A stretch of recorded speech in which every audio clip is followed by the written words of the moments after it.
Assalamualaikum warahmatullahi wabarakatuh.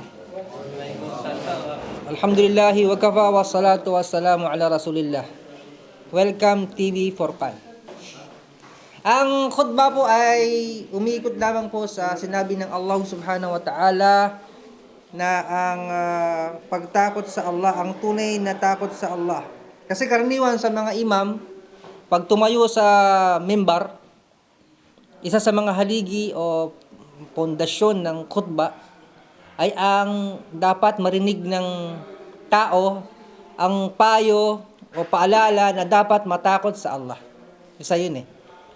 At umiikot po ang khutbah sa sinabi ng Allah subhanahu wa ta'ala na binanggit ng Allah, Ya bani Adam, o angka ni Adan, kad anzalna alaykum libasa, binaba namin sa inyo ang damit. Yuwari sawatikum warisha, walibasu taqwa, dhalika khair. Dhalika min ayatillahi la'allahum yadhakkarun. O mga anak ni Adan, nagpababa nga kami sa inyo ng kasuotan na magbabalot sa kahubaran ninyo at bilang gayak.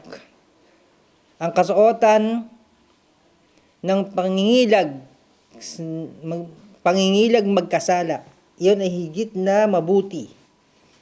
Iyon ay kabilang sa mga tanda ni Allah nang sa gayon sila ay magsaalaala. Marunong na pala ako magbasa. Alhamdulillah. Kaya mga kapatid, maraming mga scholar ang nagpaliwanag sa talatang ito at isa sa mga paliwanag doon ay pagpupunta tayo ng masjid sa ating simbahan o sa ating dasalan, kumuha po tayo ng damit na may inam na damit, palamuti natin. Pero syempre, ang takot sa Allah ang mas dakila at mas pinapahalagahan ng Allah. Dahil sabi ng Allah, tunay na ang Allah ay hindi tumitingin sa inyong mga itsura. Hindi tumitingin sa inyong mga pera. Ha? Subalit siya tumitingin sa laman ng inyong mga puso at sa inyong mga gawain. Nangangahulugan ng Allah ang nakakamasid ng lahat. Pero ang pagpapahalaga dito mga kapatid ay ang takot sa Allah. Anumang dasal natin na ginagawa natin sa masjid, sala, sunna o wajib, dapat tinatakpan natin ang ating mga katawan.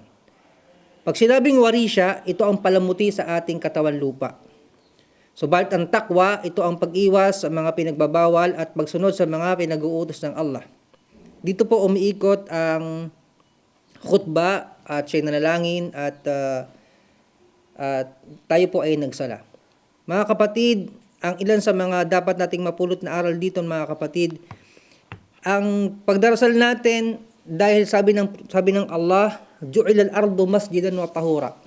Ang Allah ay ginawa ang lupa na malinis, na ginawang masjid para sa mga kalalakihan na kapag dumating ng oras ng sala, sila ay magsala na. Nangangahulugan, dapat kahit saan tayo naroroon, ang ating damit ay maayos.